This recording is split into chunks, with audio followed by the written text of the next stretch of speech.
sao đâu nó chơi tốt hơn từ là lúa hạt chuối dê nữa lo lý lo này giờ lúc nào giờ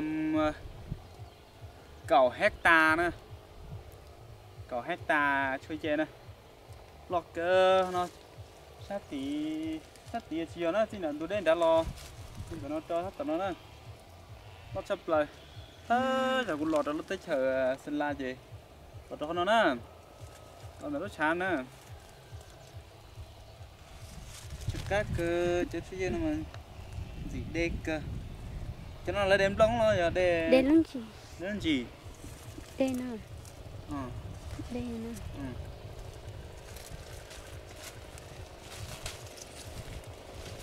có cờ thế có cờ nó cái nó cái gì nó muốn tao về rồi chưa mà cái chuối dê lọt chao lôi chả đây là nó bên đi không trong đồng xíu lo xíuอยู่不少哦chờ xíu thì có mà nó chỉ rồi giờ lấy chỉ tỉa cho nó lấy chỉ tỉa của Linh đó nó trong đồng mẹ hay giờ này lấy chỉ cho về có lấy chỉ tỉa cho nó lấy tỉa tan lý ha đâu cái lò tao nè lấy tới chỉ bốn người lo cái này giờ nó còn tông ngủ lâu á cái này cho nó có tao giờ về nó tao hả cho bé lên đi à cho nó nhân chua đi nha các bạn nha ôi đẹp quá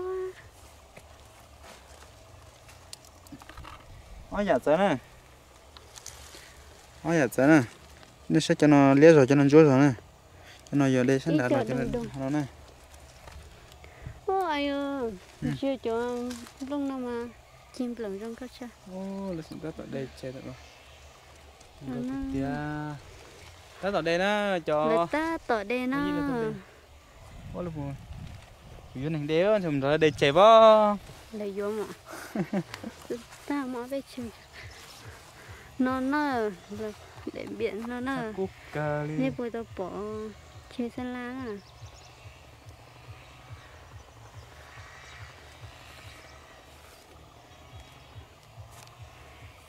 một cậu HA mà cậu hecta HA mà là chỉ có hecta đấy cậu hecta nếu bỏ nó hơn mà có một đôi bột tí có dây bột tí đây là nữa vậy nó chơi mua tới chơi mua lúc cái hàng tới lo họ thiết được bé nào cái này để làm gì nhỉ hả cái này họ làm gì nhỉ nó nó để biển theo ôi chị thấy đâu bao giờ chưa nó chụp lời đi cái nó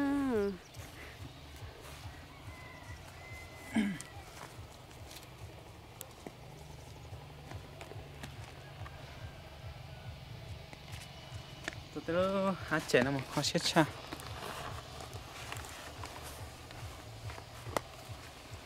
nếu trong đó chụp hình nữa của chè nhớ cho trên để nó xứ tới khi mà đến té cờ ly mấy rõ tôi sò nó nè tôi sò cái nào mà có chế gì xưa tôi sò cái nào mà tem lông má lông đầu này làm nó kia cho nó nghe hôi chảo bên hôi chui dê nó chết lại cho luôn là hôi hay tiệt chè không lo từ chỉ bao mì cán này ha thì hôi chảo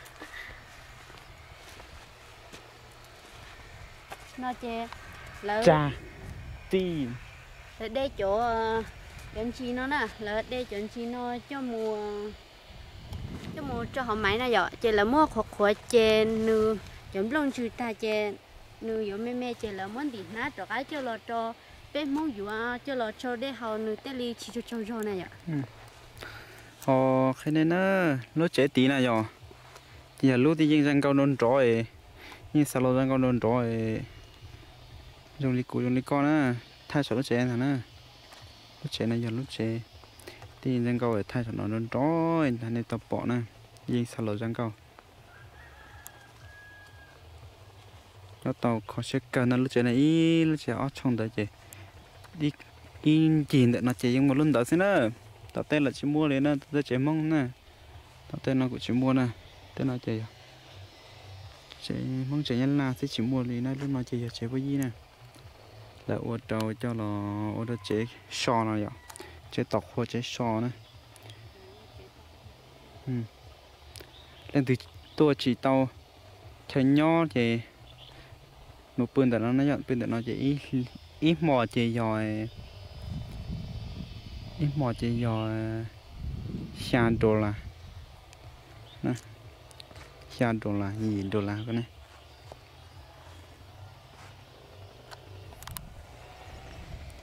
để nó cho nên tôi sai hạt trẻ hạt cho dễ nào chúng tiền tiền nữa lúc hạt cho dễ nào mà lo cười cười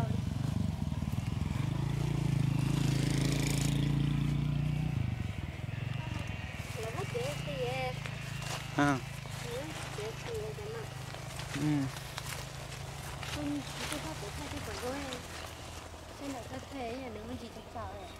tao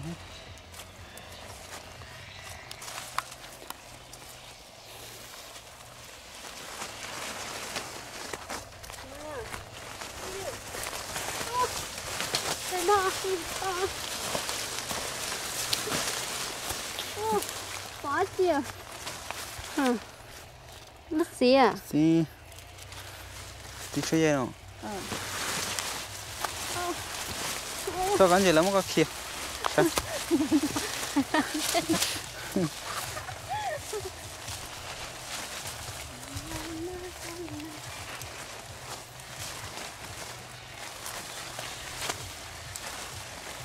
đấy nó tao đó cho nó đấy nó tao đó cho nó tới đây tả xuống à để tả để nó về tia đây tia yêu đây lần trời đây đây cả nè mà nó thấy nhìn ra thì đây nó tàu bên hát ở chín hát cha tao sẽ kia bên lên đó thì để thấy lên hả ý lên lên để rồi ít nào vậy lấy tia nhà nhà đấy nó ít hát cha có mua ở bên địa nó lo không mà ít hát cha mua ở chỗ xuống ở chỗ để bé chỗ nó hả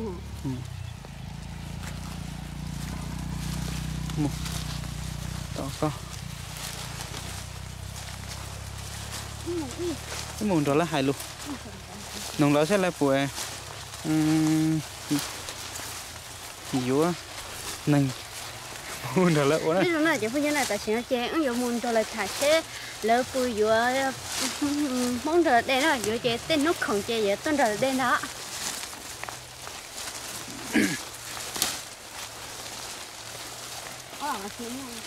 hả? Mùi gió chết cho tăng nhiều, mùi gió chết, chết tên non tóc tên vẫn nói chuyện mùi gió có tin, rồi chết.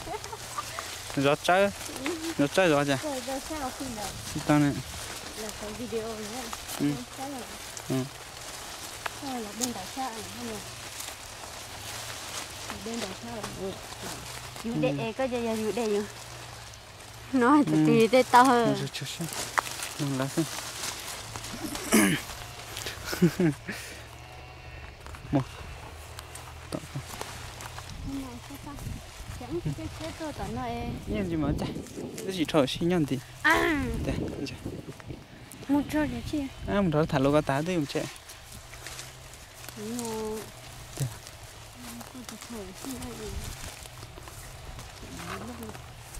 cho to này giờ này số ở gì tù thì cắn hình tại lò nó để nó nó chỉ cho thằng nào nó chỉ cho nó thằng nào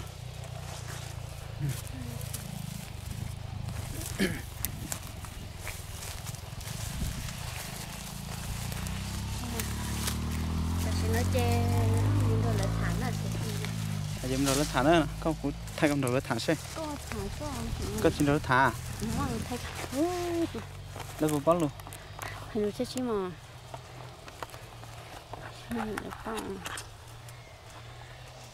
cô hái chè cô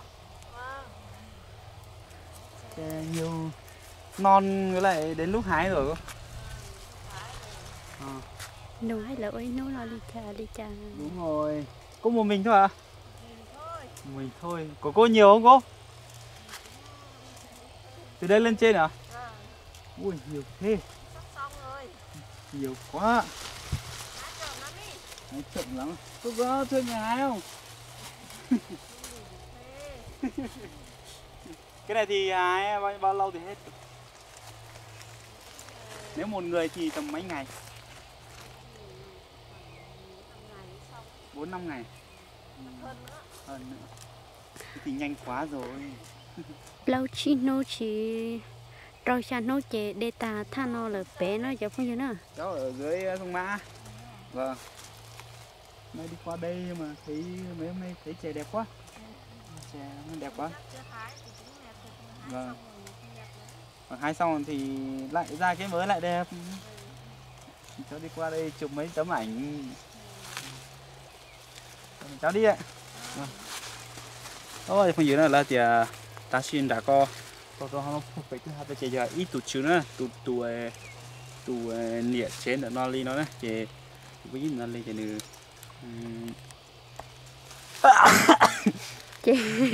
Chết quá nè. Để đây lót xin nu chỉ chọn nút rồi mà đi ta xin giờ ta xin gì không? Lót xin tại lúc trên để lò, trên tại lúc trên để lò. Xin đỡ trên nó nè. Trên để lò một bể là tao lúc trên chốt một bể. Nhưng giờ lúc trên chốt ở tua tỏ nó cho cá này nó cá để nó làm cho cá làm trả này. Cho cá lọt cho đặt vào đu đu của nó, đặt cái gì cái kê nữa. Cái thứ mình đặt nó chứ, cho nên cái kê chứ để đem chỉ trồng nút, tao chỉ trồng nút rồi. Ta nó là chứ. Bên đó cho tao nó thẳng đấy nè. Xe tôi sẽ cho tao nó sẽ là tôi có do là chó nè. Không sao.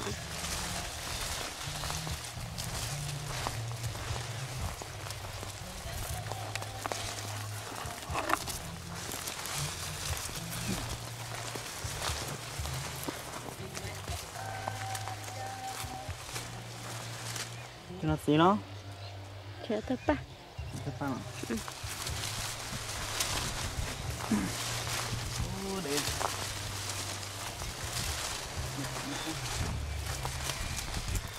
Cái sát tỏ nó giờ chỉ tao đây á, chỉ tao đây thì chứ. Phần nó chơi chỉ tao đây nó nên chỉ là nên chỉ tao đây chơi nếu chỉ mua chọn chỉ mò lên nó nè. Chấm lông mỏ hay nữa cho nó nè. Nó. Chỉ nhớ sát đây cha bỏ chó này sát đây. Còn đây. Cái nó. Nè. Giống. Có rồi. Bây giờ lo tiền lên tiền à, thế sao lên tiền? Ăn thua chỉ là ăn thua chỉ. Rồi nó lại đây ta lên thua là chỉ đây. Lấy in thua đôi luôn. Có bốn rồi thả nè. Thả. Hôm nay cho nó chơi lại tuần thua nè, thua cái đôi nè. Hôm nay giờ cho kế của tao phải hay xin đó nó nè, muốn được có xin được co. Nè. Đau cơ lên nè.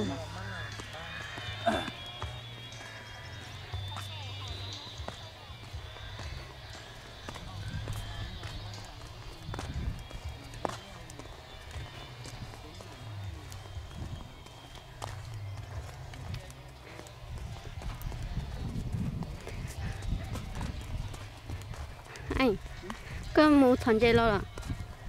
Chị này số số à? Cái tôi tiền tôi nói tôi cho chuột xía liền anh nó đấy.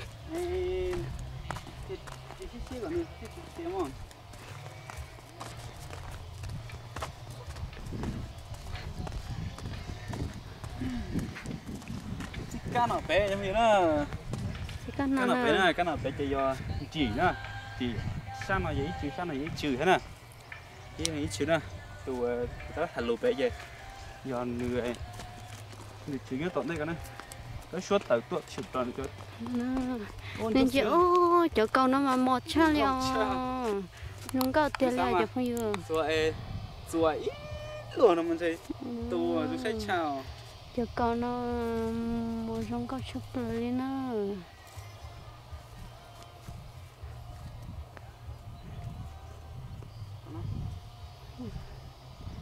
Không có tiền liền.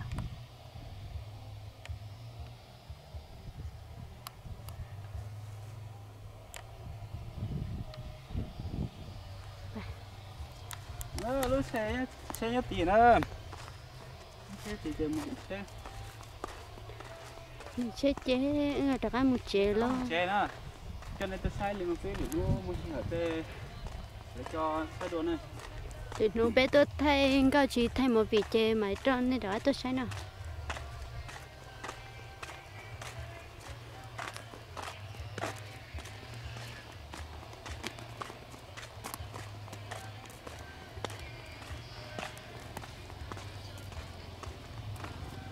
một xa liền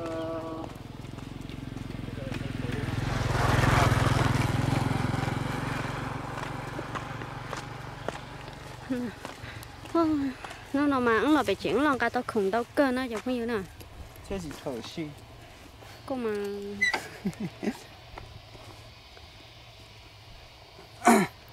để bên là chính mua của vi á mà chuẩn tông tông bằng nhau xin à được cái chỉ mua tới chỉ dụ đây phong trì cái anh để mua mua nỏ thế chả là không có gì chuột thế